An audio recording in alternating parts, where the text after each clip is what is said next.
Bonjour à tous. Aujourd'hui, Carlin Vézé-Pinzi reçoit le major Joseph Ikoli. Dans son enfance, garçons et filles ont grandi avec des éducations très différentes. Le major Ikoli nous confie une leçon marquante, celle de sa première chasse au porc-épic avec son père. Comment transformer ses héritages pour que filles et garçons aient les mêmes chances, la même dignité et les mêmes opportunités. Un témoignage de terrain, franc et intergénérationnel, qui fait écho à notre travail sur les rôles qui enferment et sur la liberté de devenir pleinement soi. Alors, bienvenue dans cet entretien avec le major Joseph Ikoli. Le major Ikoli, Yompepa Joseph, à la retraite depuis 2013. Je partage avec vous ici, ceux qui m'écoutent, comment chez moi. Je suis né à Berongue. Berongue, c'est un village dans le Maindombe, territoire de Kiri, district de Maindombe, anciennement Lac Léopold II, Inongo. Alors, chez moi, à Berongue, j'ai trouvé mes parents. Ici, je partage avec vous l'éducation qu'on avait entre les garçons et les filles. C'est différent, très différent. Un garçon, à l'âge de scolarité, on l'apprenait à des travaux durs, La chasse, l'agriculture ici, d'abord, c'est débrousser la forêt. Ces garçons, comme tels, les papas ne voulaient pas que les garçons soient dans la maison, dans la cuisine avec maman.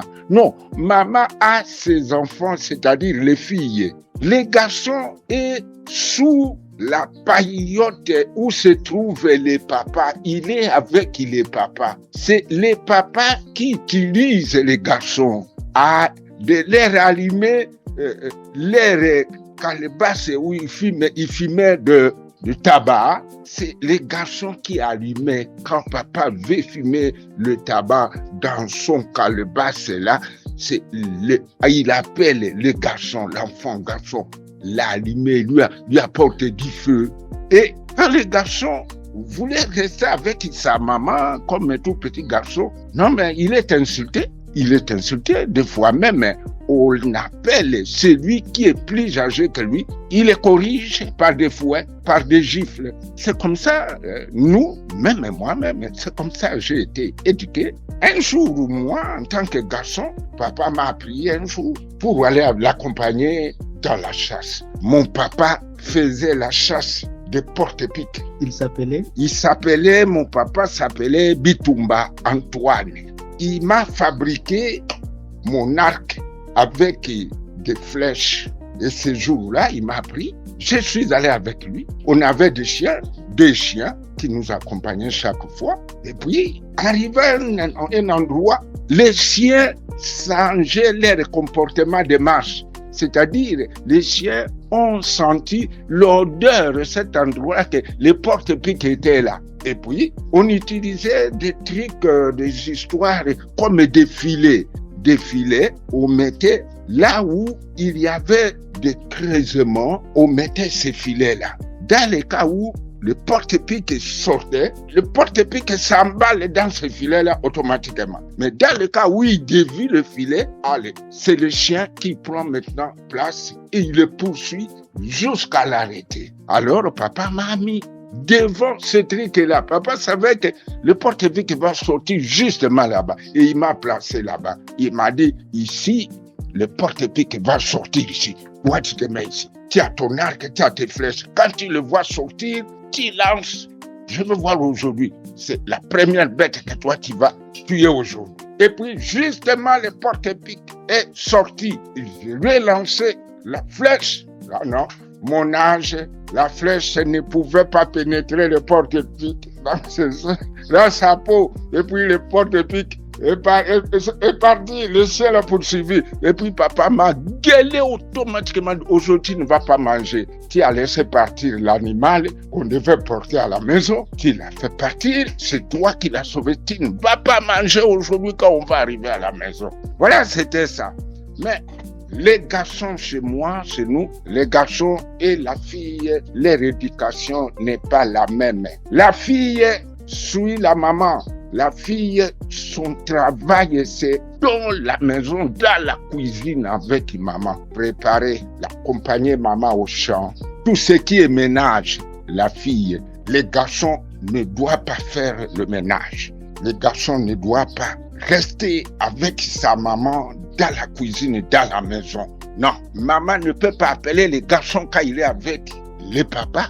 Il ne peut pas appeler les garçons son fils. Jusqu'à ce que peut-être lui-même, l'enfant, le garçon sort de là et maman ne peut pas l'appeler. Maman, sa fille, elle est avec sa fille et pas les garçons. Voilà, c'est à peu près ça. En vous suivant, j'ai vite compris que déjà, on préparait les garçons à devenir autonomes, donc à s'auto-prendre en charge. On montrait déjà aux garçons comment gagner la vie pour devenir effectivement un vrai garçon, comme on dit, un vrai homme dans la société, si j'ai bien compris. Mais maintenant, comparativement à cette nouvelle approche, je ne sais pas si vous avez déjà appris ce qu'on appelle la masculinité positive. Parce qu'aujourd'hui, on parle de la masculinité positive.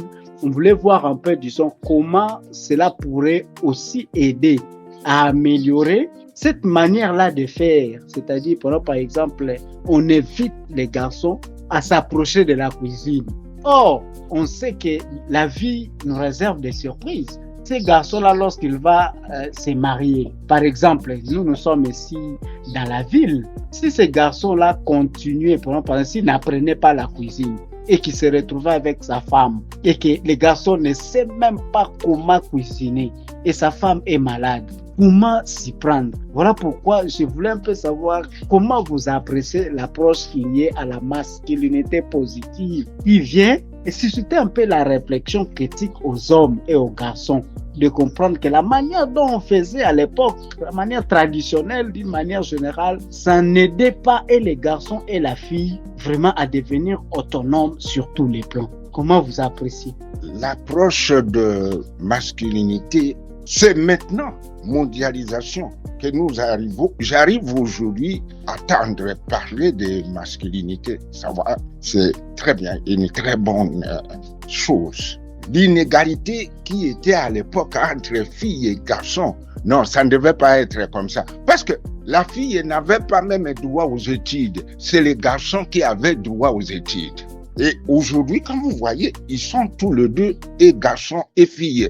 Ce sont les enfants. Cette égalité doit exister. C'est que, vu les garçons, la fille doit vivre la même chose. Il n'y a pas la différence. Ce que fait le garçon, la fille doit faire la même chose. Aujourd'hui, on vous demande de retourner à Bérongué. Quel conseil que vous pourrez donner, par exemple, à vos collègues hommes, à tous ces amis que vous avez laissés, par exemple, à Bérongué? Comment est-ce que vous comptez les conseiller pour qu'ils voient de la même façon que vous êtes en train d'observer, de voir aujourd'hui dans la vie concernant la fille et les garçons, les hommes et les femmes?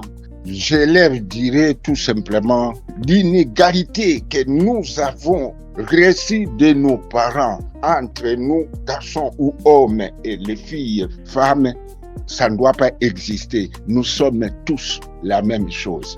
L'endroit où les garçons entrent, la fille doit entrer, il n'y a pas de problème. Il n'y a pas de problème. C'est bannir cette façon de voir des choses, laisser la fille à part et vous reconnaître seulement, vous les garçons, parce que vous êtes les garçons, comme si les filles n'étaient pas des créatures de Dieu, n'étaient pas les enfants comme tout autre enfant, comme nous les garçons. Nous sommes tous la même chose, il n'y a pas de différence. Ce qui nous différencie avec eux, c'est tout simplement problème de sexe. Tout autre, nous sommes égaux. Merci, Papa Joseph Ikoli Iyompepa. Donc, c'était un grand plaisir. Je suis Monsieur Carlin V.C. Pinzi. C'était un plaisir pour moi de pouvoir s'entretenir avec mon beau-père sur des questions en vogue, sur des questions en réalité qui ouvrent, si vous n'êtes pas informé, les portes aux inégalités, aux violences même dont sont victimes nos enfants, filles, et plus tard les femmes. Et voilà pourquoi aujourd'hui, c'était un entretien vraiment franc, un entretien, une réalité, parce que nous abordons des choses vraies, du vécu. Ce sont des choses qu'on n'a pas inventées, ce sont des choses réelles que nous voulons partager. Et nous voulons inviter aussi les autres à écouter afin que nous puissions transformer cette manière traditionnelle qui portait préjudice et aux garçons et aux filles.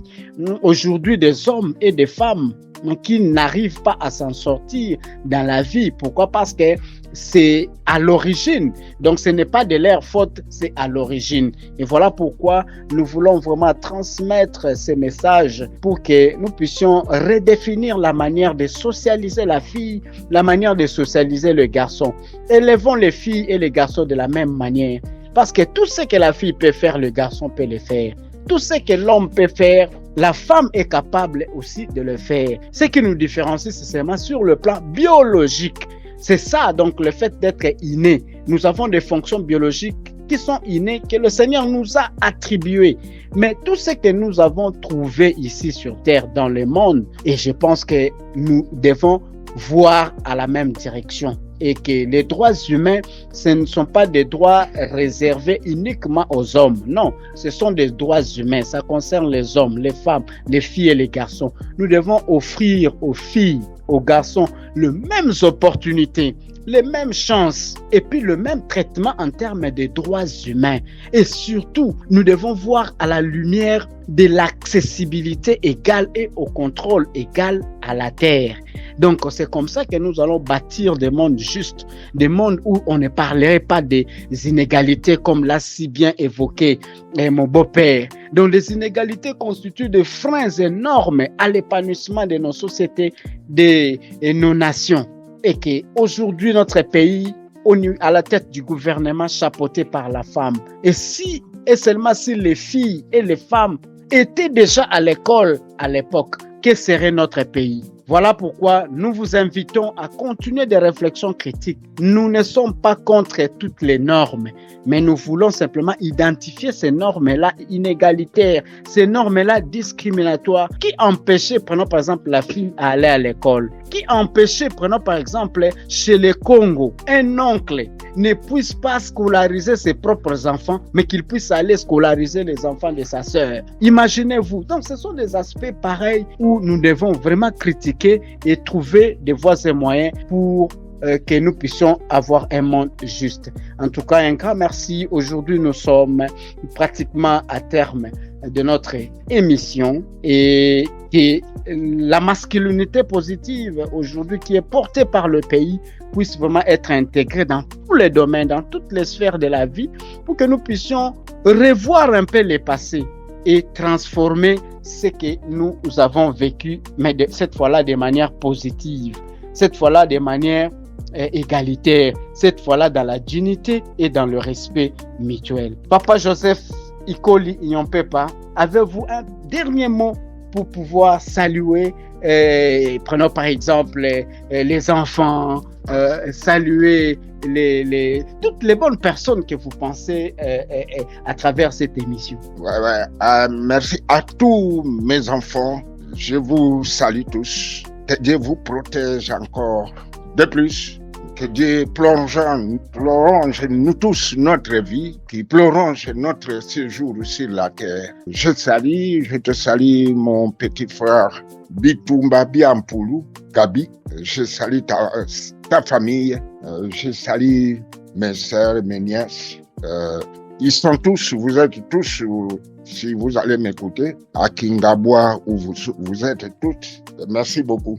Merci beaucoup. Ciao, à la prochaine ou au prochain épisode. Allons seulement, parfois les petites choses peuvent impacter le monde. Ciao. Oui, parfois, les petites choses peuvent impacter le monde. Merci au Major Joseph Ikoli pour ce partage généreux et sincère.